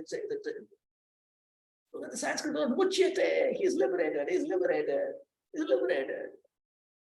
So all of us, even if you don't chant it, it doesn't matter. You just need to follow that Ekadashi. It comes in this Purana. Come on, Krishna is speaking and Krishna. So that means he's got the Shastra aspect right, but the Yukti aspect is very poor because he doesn't understand how to put it all together and come to Siddhanta conclusion. So the Kanishta Bhakti Adhikari has some knowledge. It's not that he doesn't have knowledge, but it's highly insufficient. So for all practical purposes, he's ignorant. And for all practical purposes, he's considered faithless also. Even though he has unbreakable faith. It's not firm. Because immediately the question will come, then how your mind became disturbed? How you thought that there's a possibility that other person, what he's saying, could be true also? How you could think that Mayavadi could be correct also? What is it also? What is that? Because Madhyama Bhakti Adhikari, he will not even have these conceptions. Uttama Bhakti Adhikari certainly will not have all these conceptions. So it takes some time. The moment we accept that we are all aspiring devotees, everything is resolved. It's just one word, aspiring. Aspiring devotee. Aspiring, trying to become the devotee described in the books. That's it. Solves the problem instantly. In India, the public will instantly accept you. They'll forgive you for all your blunders. And you say, no, you're just aspiring to become this. That's it. Okay, let's move on. Next 4. Mayatatamidam sarvam jagrata yadamurtina mastani sarvabhutani nachaham teshavastitaham. By me, my unmanifested form, this entire universe is pervaded. All beings are in me, but I am not in them. Can you also read out Baladev Vidyabhushan? Is it big enough? The Lord then speaks of his remarkable powers which stimulate devotion to him. This whole universe is pervaded by me. I am in everything. Whose Svarupa Murtina cannot be grasped by the material senses in order to maintain and regulate it. And though I am within everything and maintain the regulate everything, all moving and non-moving entities are simultaneously situated within me. This means their existence is dependent on me, and I am not situated in all of these living entities. I am not dependent on them. What is said here is that through my expansion, Swamsha, as a Paramatma, Antaryami of the universe, I enter within the universe and control and support it. In this way, the Shruti says, Yat Yah Prithivyam Tishthat. He is situated in the earth, the Lord will say later, Vishtabhyahamidam Kritsnam, I pervade this whole universe. Do you know? A Swarup with a form not visible to material senses. I pervade the whole world. All beings are situated in me, the Swarup of consciousness. I am not situated like how earth is situated in a pot. That is, the world is not my transformation or development. So the idea is that clay is transformed into a pot. So Krishna is not a transformation. Krishna is not transformed into this world the way clay is transformed into a pot. I am a Swarupa of pure, completely pervading consciousness. This world arises by the power of my Shakti. The world acts through my Shakti. But I am a separate Tattva, situated as the Swarupa of complete consciousness.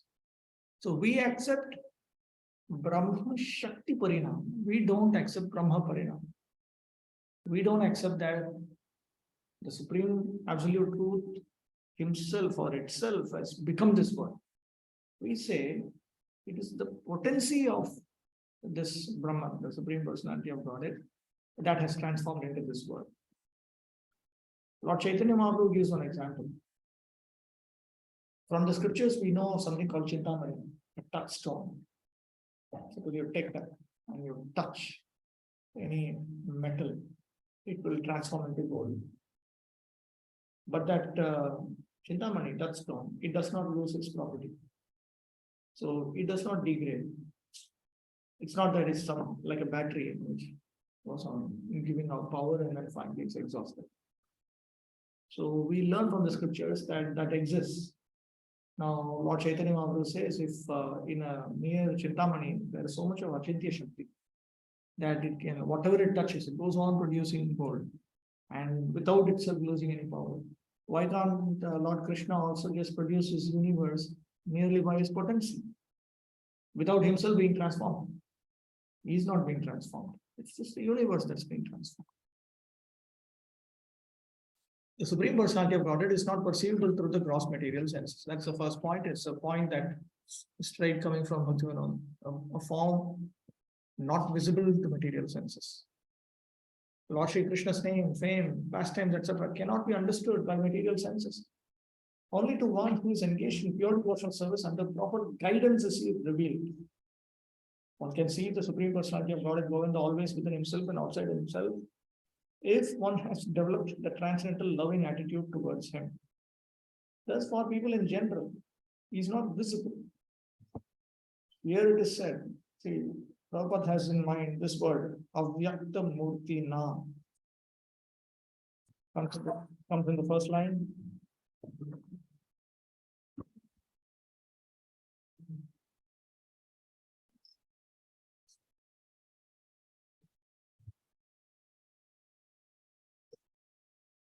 Avyakta Murti Na, by the unmanifested form, in my unmanifested form.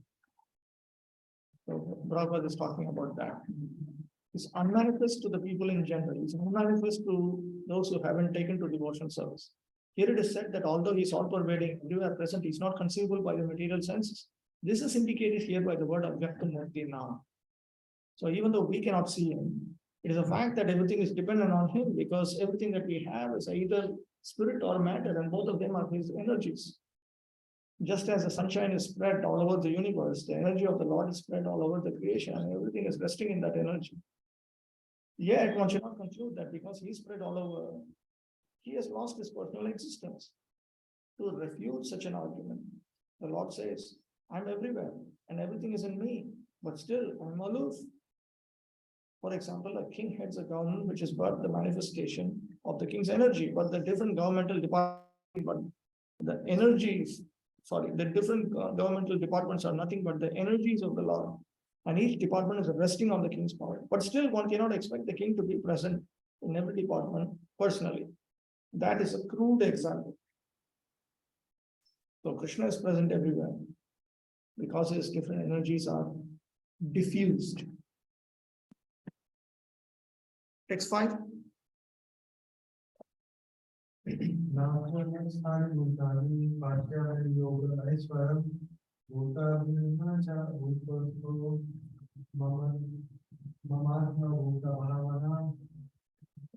And yet everything that is created does not rest in me.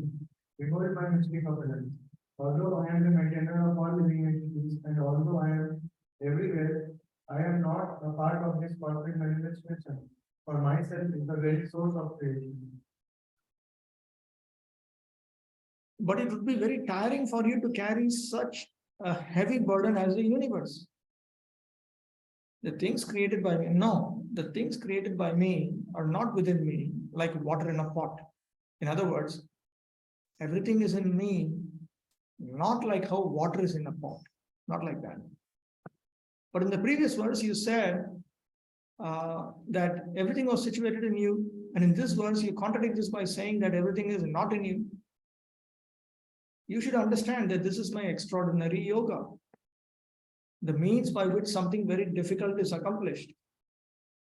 Yoga refers here to the Lord's form endowed with inconceivable potency, whose quality is that his every desire is fulfilled without effort.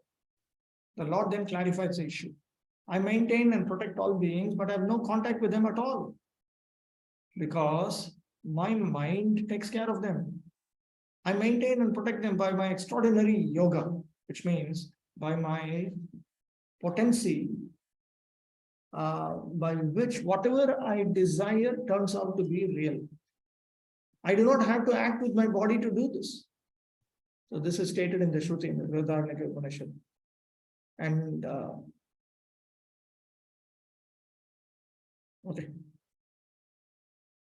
Here is Bhaktivinoda. Somebody should read out Bhaktivinoda. I say that all beings are in me. It does not mean that all beings are situated in my pure soul. Since everything is situated in the power of my Maya system. You cannot correlate this by intelligence of the jiva. Understand it as my assured yoga, an effect of my system.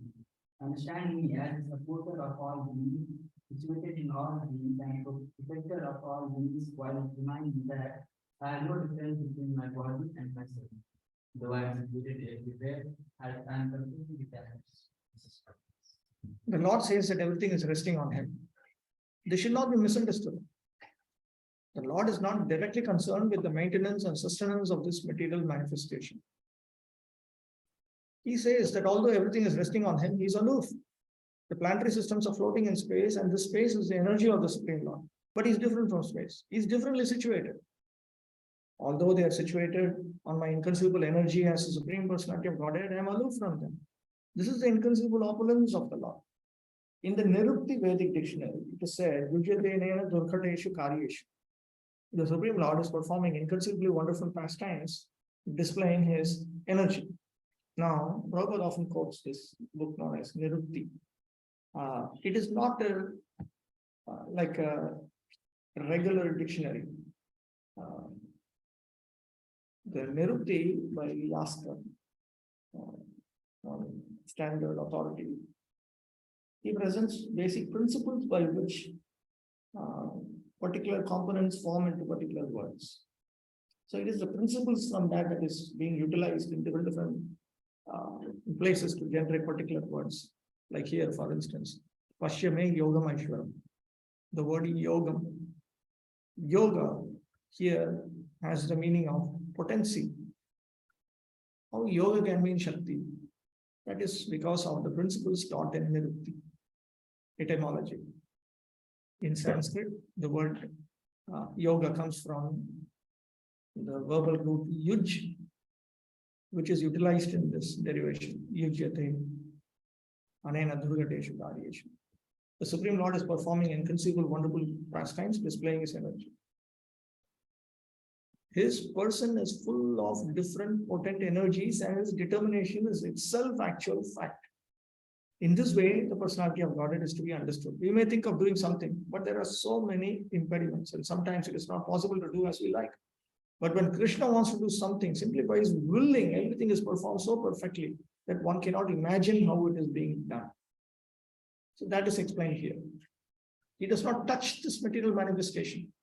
Simply by his supreme will, everything is created, everything is sustained, everything is maintained, and everything is annihilated. So if you look at the verse, you see in the second line, Mamatma, which is actually a combination of two words, Mama and Atma. Mama means mine and Atma means self. For myself is the very source of creation. Now this gives the impression that Krishna is different from his Atma. But that's not a fact. He and his Atma are the same. There's no difference between his mind and himself, as there's a difference between ourselves and our present material mind, because he is the absolute spirit. Simultaneously, the Lord is present in everything, yet the common man cannot understand how he is also present personally. He is different from this material manifestation, yet everything is resting on him. This is explained here as Yogameshwara, the mystic power of the Supreme Personality of Godhead. Text 6.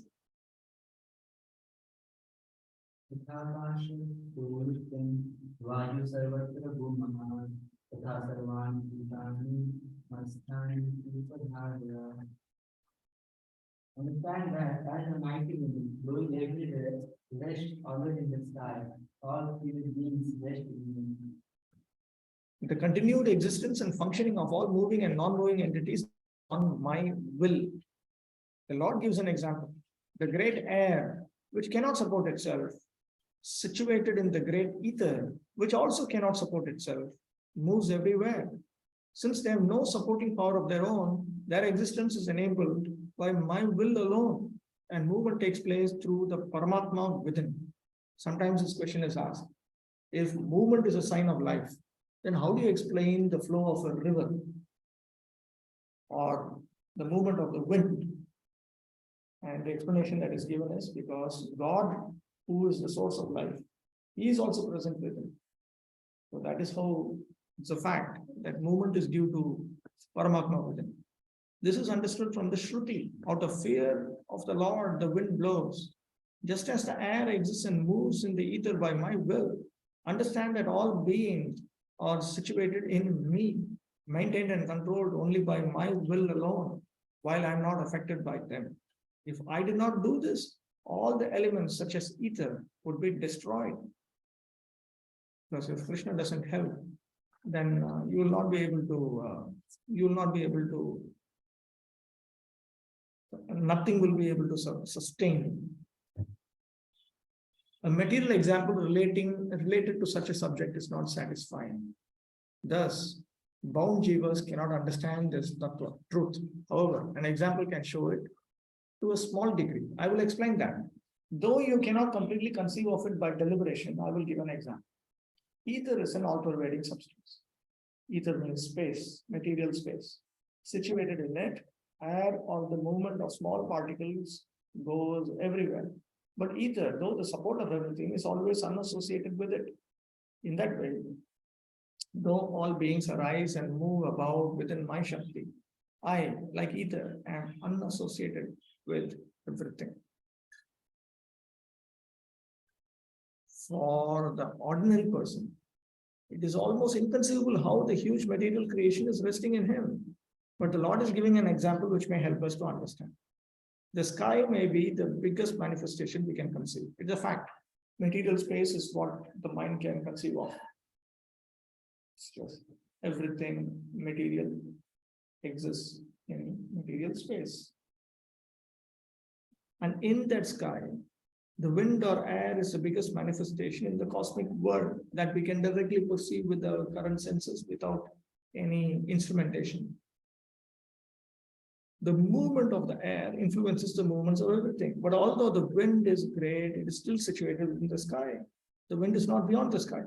Similarly, all the wonderful cosmic manifestations are existing by the supreme will of God.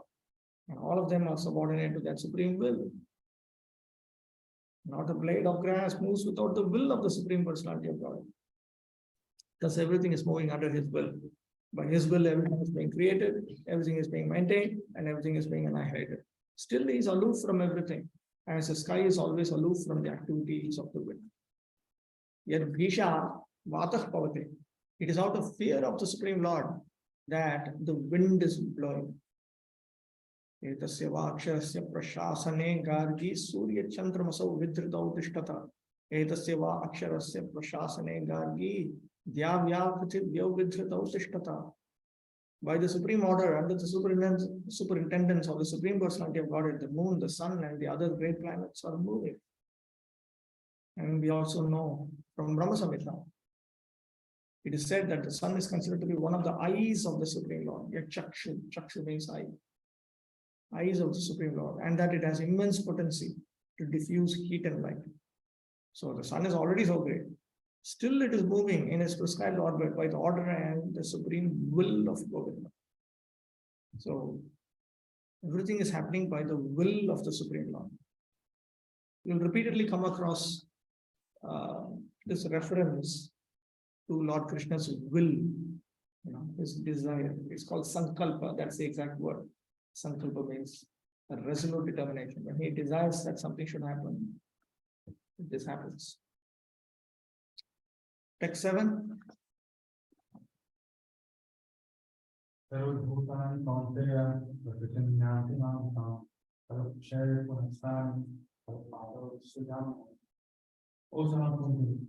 At the end of the millennium, all material manifestations enter into my nature.